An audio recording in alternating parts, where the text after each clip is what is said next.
رب اشرح لي صدري ويسر لي امري واحلل عقدة من لساني يفقهوا قولي.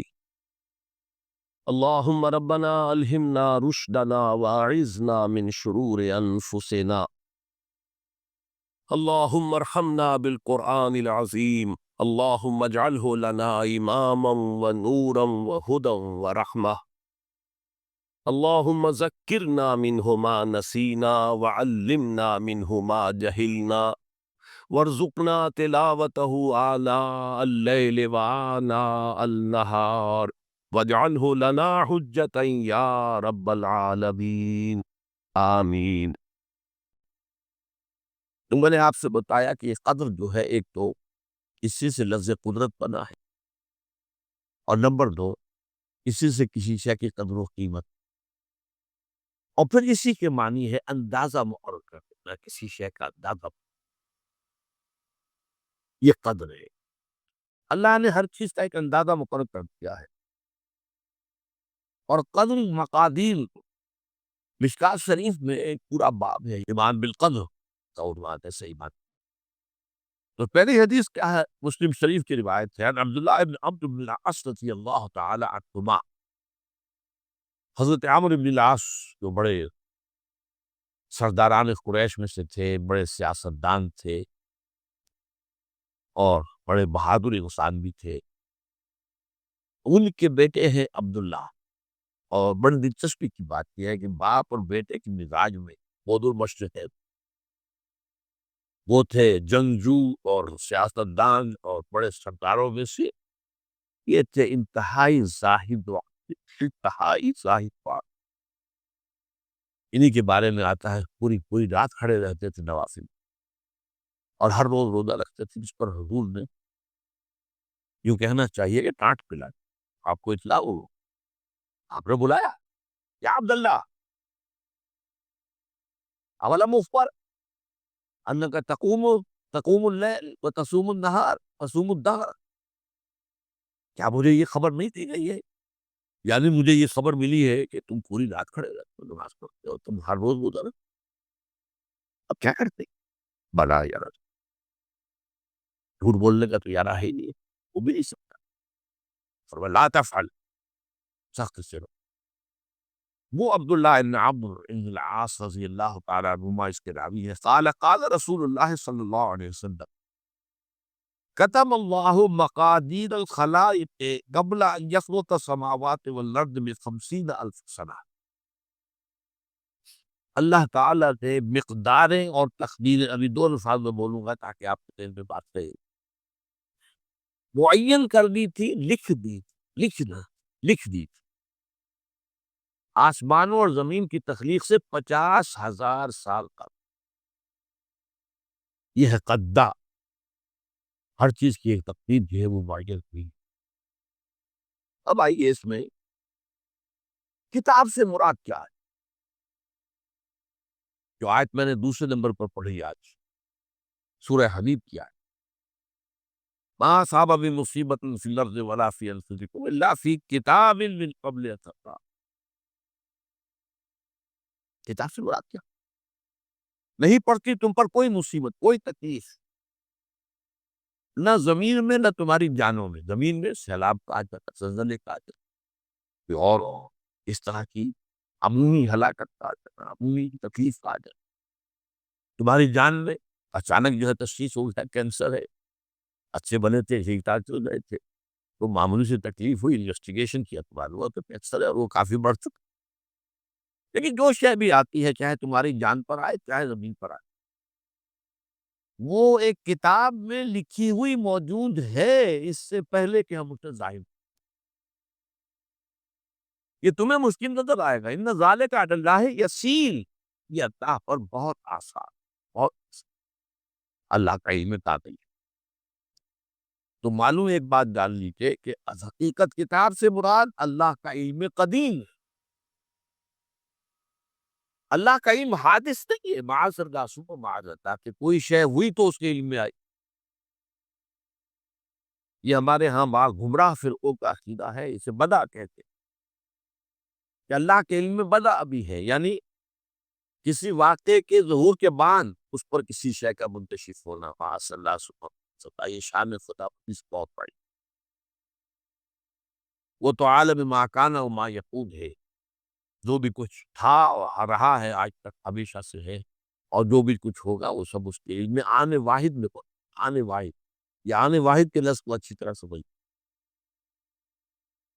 مجھے سب سے پہلے تجربہ ہوا تھا یہ سن، میرا خیال ہے کہ 67 68 کی بات ہے، میں نے پہلا ہفائی سفر کیا تھا لاہور سے کراچی، اس وقت فوکر چلتا تھا، فوکر فرینڈ چھوٹا جہاز پہ چلیگا والا، اور کرایہ 90 روپے کا نائٹ کے کا، آئیے آپ تصور کی۔ تو میں چونکہ مجھے جغرافی سے دلچسپی ہے اور فوکر زیادہ اونچا نہیں ہوتا، تو میں دیکھتا جا رہا تھا کھڑکی سے، اس وقت ہم کہاں پہنچے، اب کہاں پہنچے، اب جو روشنیاں نظر آ رہی ہیں کس شہر کی، یہ اکاڑے کی آ گئی، یہ ساہیوال کی آ گئی، آگے اور آ گئی۔ ایک دم میں نے دیکھا کہ 30 شہروں کی روشنیاں میں ایک وقت دیکھ رہا ہوں، لودھرا، باولپور، سماسٹا۔ مجھے خیال آیا کہ جب میں ٹرین سے سفر کرتا ہوں کراچی جاتا، تو لودھرا پہنچتا ہوں تو میں سمجھتا ہوں کہ ابھی بھاولپور آدھا گھنٹے بعد آئے، وہ مستقبل شہر میری۔ باولپور پہنچتا ہوں تو لودھرا میرے لیے ماضی کی بات بن جاتی ہے، آدھے گھنٹے پہلے لودھرا آیا تھا، اور آدھے گھنٹے کے بعد پھر سماسٹا آئے گا، وہ میرے لیے مستقبل بن گیا، لودھرا ماضی بن گیا۔ لیکن اس بلندی پر میں بیک وقت دیکھ رہا ہوں لودھرا کو بھی اور بہاولپور کو بھی اور سماسٹا۔ یہ معاملہ جو ہے اس کو 1 ملین بلین سے ضرب دے لیجیے، اللہ تعالیٰ اس بلند مقام سے دیکھ رہا ہے، یہاں اس کے مشاہدے میں، اس کے علم میں ماضی اور مستقبل کا بھی سوال، آنے واحد، آنے واحد، آنے واحد۔ تو یہ در حقیقت کتاب جسے کہا گیا قرآن مجید میں بار بار بہت جگہ پر آئے، تو یہ کتاب جو ہے در حقیقت اللہ تعالیٰ کا علم قدیم، اس میں سب کچھ موجود ہے، ہمیشہ سے موجود ہے، لکھا ہوا موجود ہے، اور کوئی غلط نہیں ہو سکتا۔ آگے چل کر گفتگو ہوگی اصل میں بات کہ تقدیر کے جو عام عقیدے میں ہم تقدیر کہتے ہیں، اس کے دو پہلو، ایک پہلو ہے ما اصاب علی الانسان، جو کچھ انسان پر آتا ہے مصیبت، جیسے ابھی آیت میں نے پڑھی، ما اصاب من مصیبت فی الارض ولا فی انفسکم، ہم ہر وقت صدمے ہے، کوئی تکلیف آ گئی، پتہ نہیں بیماری آ گئی، کوئی حادثہ ہو گیا، کوئی بچہ فوت ہو گیا، کوئی عزیز جو ہے وہ فوت ہو گیا، یہ ہر وقت حوادث۔ تو جو بھی کچھ پیش آتا ہے وہ علم خداوندی نے ہمیشہ سے تھا۔ یہی وجہ ہے کہ ایک اور حدیث ہے، ابن الدیلمی سے، لمبی حدیث ہے وہ، لیکن اس کے اندر جو آخری ٹکڑا ہے، وَتَعْلَمَ، یعنی انسان کے نجات کے لیے لازم ہے کہ یہ بات بھی تم جان لو، انما اصابک لم یکن لیخطئ، وانما اخطأک لم یکن لیصیبک، ولو مت علی غیر ھذا، اگر تم اس کے سوا کسی صورت پر ہوگے تو جہنم میں داخل ہو جاؤ گے، نہ دخل کرتا۔ یہ جان لو کہ جو چیز تم پر آئی وہ آنی ہی آنی تھی۔ دیکھیے ہوتا کیا ہے، کاش کہ میں اگر یوں کر لیتا تو یہ نہ، یہی ایمان بالقدر کے مذاق،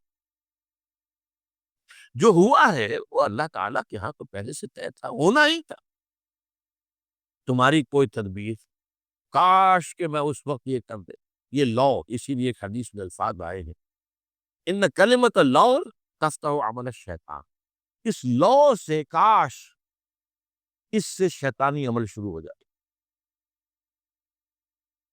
کاش کہ یہ ہو جاتا، کاش میں یہ نہ کرتا، کاش کہ ہو جاتا، یہ نہیں۔ تعلم انما اصابک لم یکن لیخطئ، تو جان لے اس بات کو کہ جو چیز تم پر آئی ہے وہ ہرگز ٹلنے والی نہیں تھی، کوئی تدبیر تم کر لیتے، کوئی کسی وقت کوئی ہیلا کر لیتے، کوئی تم قدم اٹھا لیتے، کچھ بھی کر لیتے، وہ تو آنی ہی آتی۔ وما انما اخطاک، جو چیز تم سے چھوٹ گئی، رہ گئی، نہیں ملی، ایک ویکنسی ایڈورٹائز ہوئی تھی، آپ نے بھی درخواست دی تھی، آپ کو نہیں ملی، اب آپ ہو کاش کہ میں نے فلاں سے سفارش کرا لی ہو، بس گئی۔ تو جو چیز چھوٹ گئی چھوٹ جانی ہی تھی، اس میں قطعاً جو ہے کوئی شکل، کوئی تدبیر، کوئی سفارش، کسی طرح کا کوئی بھی ہیلا، کوئی جو ہے اس پہ کام نہیں ہو سکتا تھا۔ لم یکن لیصیبک ومت علی تو اس کے سوا کسی کیفیت پر تیری موت واقع ہوئی، اگر یہ یقین نہیں ہے، یہ ہے تقدیر کا وہ مفہوم کہ جس کا تعلق ہے علامہ اصاب الانسان، جو انسان کے اوپر وارد ہو رہا ہے، اس کے ضمن میں تقدیر کا مفہوم کیا ہے؟ یہ جو ہوا ہے وہ تو ہونا ہے، اس میں تو کسی شک و شبے کی گنجائش نہیں، تو قط اللہ تعالیٰ کا فیصلہ ہے۔ البتہ در حقیقت ایک دوسرا پہلو ہے، ما یفعل الانسان، وہ جو انسان کرتا ہے، یہاں آ کر یہ تقدیر کا مسئلہ بہت ہے۔ آیا میرے اندر کوئی اختیار بھی ہے کہ نہیں؟ Do I have any free choice? یا ہر چیز پہلے سے طے ہے؟ تقدیر کا ایک عام مفہوم یہ ہے، اور اس مفہوم میں بھی بعض روایات بھی ہیں جو اس کی تائید کرتی ہیں کہ ہر چیز پہلے سے طے ہے۔ دیکھیے، اور یہ جو حدیث ہم نے ابھی پڑھی ہے، یہ گویا کہ اس کی ایک مثال، کہ وہ جو لکھ دیا گیا تھا، فرشتے نے لکھ دیا تھا، رحم مادر میں لکھ دیا تھا، شقی و سعید، یہ بدبخت ہے یا سعادت مند۔ تو ایک شخص پوری عمر نیکی کے کام کرتا رہا، کرتا رہا، کرتا رہا، کرتا رہا، آخری وقت میں آ کر کوئی ایسا حادثہ پیش آ گیا کہ وہ اہل جہنم کے سے کام شروع کر دیا اور جہنمی ہو گئی۔ یا ایک شخص ساری عمر جو ہے جہنمیوں کے سے کام کرتا ہے، آخری وقت میں آ کر کوئی ایسی توفیق ملی، کچھ ایسا معاملہ ہو گیا، توبہ کر لی اور اس نے جو ہے اہل جنت میں سے اعمال شروع کر۔ تو یہ جو ہے علامہ سابق کا علیحدہ بات ہے، اور علامہ یفعل الانسان، انسان کیا کرتا ہے، اس میں اس کی قدرت کی، اور یہ ہمارے ہاں فلسفے کا بڑا مشکل ہے، اس کا نام ہے جبر و قدر۔ ہمارے اسلاف میں بھی کچھ لوگ ایسے ہیں متکلمین میں سے، دیکھیے ہمارے ہاں ایک وہ لوگ ہیں کہ جو اس پر قناعت کرتے ہیں کہ جو اللہ نے کہہ دیا اور رسول نے کہا، اس سے آگے ہم مین میخ نہیں نکالے، وہ محفوظ راستے پر۔ لیکن بہرحال انسان کو اللہ نے ایک عقل بھی دی ہے، اور یہ عقل سوالات اٹھاتی ہے، اور جو زیادہ ذہین انسان ہوتے ہیں ان کے اندر ان کی یہ مصیبت زیادہ ہوتی ہے، لہٰذا وہ تو سوچتے ہیں، کچھ نہ کچھ غور و فکر سے بات سمجھنے کی کوشش کرتے۔ اس میں اب ہمارے یہاں دو طبقے ہو گئے، جبریہ، قدریہ۔ ایک نقطہ نظر یہ ہے کہ انسان مجبور محض، کوئی اختیار نہیں، اور ایک یہ ہے کہ انسان قادر مطلق ہے، جو چاہتا ہے اپنے اپنے فیصلے میں مختار مطلق وہ فیصلہ کرتا ہے۔ انہیں قدریہ کے، تو جبریہ اور قدریہ ان کی بحثیں ہمارے یہاں، یہ وہی تقدیر کا مسئلہ جو میں نے کہا تھا، بحثوں میں آ کر انہیں آج تک حل نہیں ہوا، حل ہو سکتا ہی نہیں۔ اب اس کے ضمن میں علامہ اقبال کا ایک شعر آپ کو سناتا ہوں، وہ بہت اچھا لگتا ہے، بہت خوبصورت لگتا ہے شعر ہونے کے اعتبار سے۔ تقدیر کے پابند جمادات و نباتات، مومن صرف اللہ کے احکام کا پابند، اس میں انسان سے پابندی کی نفی کر دی گئی ہے، وہ صرف پابند ہے اللہ کے احکام۔ نتیجے کے اعتبار سے تو جو یہ شعر کہہ رہا ہے، جو بات وہ صحیح ہے، پابندی اصل جو ہے وہ اللہ کے احکام، لیکن یہ کہ تقدیر کی پابندی سے انسان بھی پوری طرح آزاد نہیں، یہ سمجھ لینا کہ یہ جمادات و نباتات ہی کا معاملہ، یہ غلط، یہ مبالغہ ہے۔ ظاہر بات ہے کہ شاعر جو ہے، شاعر مبالغے سے بچ نہیں سکتا، چاہے وہ علامہ اقبال ہو، کوئی بھی ہو۔ تو اسی لیے سورہ شعراء کے اندر جو عام شعراء کی جو صفات بیان ہوئی ہیں وہ آپ کے ذہن میں آ گئی ہو، مبالغہ کرتے ہیں، فی کل واد یہیمون، انہم یقولون ما لا یفعلون، وہ کہتے بھی وہ کچھ ہے جو کرتے نہیں ہیں، اور یہ بات تو علامہ اقبال پر بھی چسپاں ہوتی ہے۔ بہرحال یہ شعر ذرا پھر نوٹ کیجئے، تقدیر کے پابند جمادات و نباتات، مومن صرف اللہ کے احکام کا پابند ہے۔ انسان بہت سے اعتبارات سے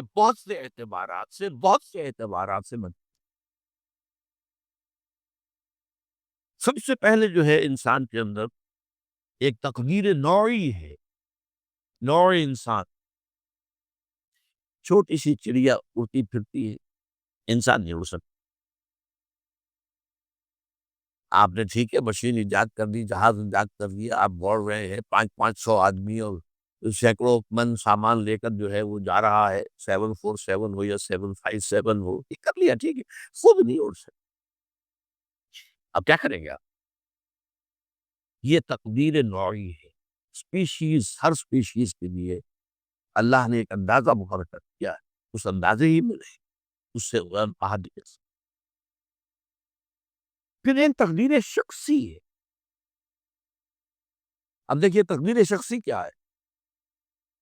بعض اوصاف و صفات ہمیں وراثتاً ملتے ہیں، we have no choice۔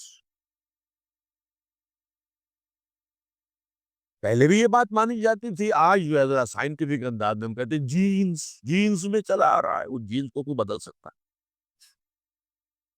جو جینز بھی آپ کو ملے اپنے والدین کی طرف سے، وہ آپ کی شخصیت کا ظاہر بات ہے کہ فیصلہ کن طرز پر اس کو ڈال کر جین ہے، پابندی ہے۔ نمبر تو یہ کہ خاص طور پر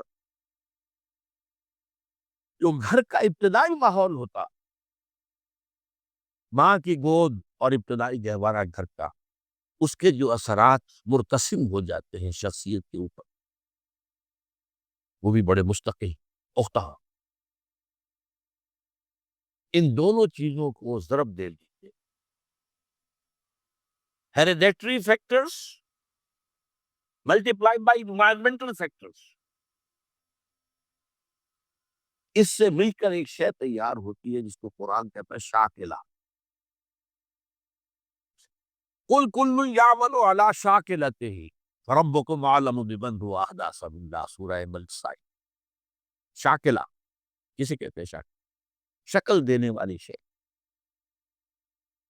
آپ کو لوہا ڈھالنا ہے، کوئی خاص پرزہ بنانا ہے، اس کا پہلے سانچہ بناتے ہیں، لوہے کو پگھلا کے اس میں ڈالیں گے تو جیسا سانچہ ہوگا ویسا ہی لوہا جو ہے وہ شکل اختیار کرے، اس سے شاکلہ کرے۔ یہ شاکلہ جو ہے ہر انسان کا، اس سے باہر انسان نہیں جا سکتا، اس کے اندر اندر سٹرگل ہوگی، اس کے اندر اندر اس کی جد و جہد ہوگی، لیکن اس کا یہ مطلب نہیں ہے کہ اس کا کوئی فری چوائس ہے، لیکن وہ فری چوائس کی حدود کے اندر کام کرے، اس سے باہر۔ اس بات کو مختلف احادیث میں حضور نے بہت خوبصورتی سے بیان کیا۔ ایک حدیث بڑی اہم ہے، بڑی حد الناس کالمعادن، انسانوں کی مثال میں معدنیات کس لیے؟ اب سونے کی معدنیات میں سے سونے کی جو اور ہے، اب پتہ نہیں اردو میں اس لیے معلوم نہیں اور کا ترجمہ کیا کرتے ہیں آپ لوگ، لیکن جانتے ہیں اور وہ کچی دھات جس سے کو صاف کر دیتے ہیں تو پھر وہ دھات جو ہے سارے شکل میں سامنے آ جاتی۔ سونے کی اور سے سونا بنے گا، چاندی کی اور سے چاندی بنے گی، سونا تو نہیں بن سکتا، اتنا چاہے صاف کر لیں، وہ اور تو مستقل۔ الناس کالمعادن خیارکم فی الجاہلیت خیارکم فی الاسلام، جو تم میں جاہلیت کے دور میں، پری اسلامک دور میں جو بہترین تھے وہی اسلام میں آ کر بہترین ہوئے۔ وہ اور سونے کی تھی وہ صاف ہو گئی ہے، اور سونا جو ہے وہ نکھر کر خالص سونا بن کر آ گیا، اسلام نے صاف کر دیا۔ وہ چاندی کی اور تھی، اسلام نے اس کو صاف کر دیا، وہ بکھر کر چمکتا ہوا جو ہے وہ چاندی بن گئی۔ لیکن یہ کہ اضافہ البتہ پھر اس میں ایک اضافہ کیا حقوق نے، جبکہ ان کے اندر دین کا فہم داخل، تو یہ کہ جو بہترین پہلے تھے وہی بہترین اب ہو گئے۔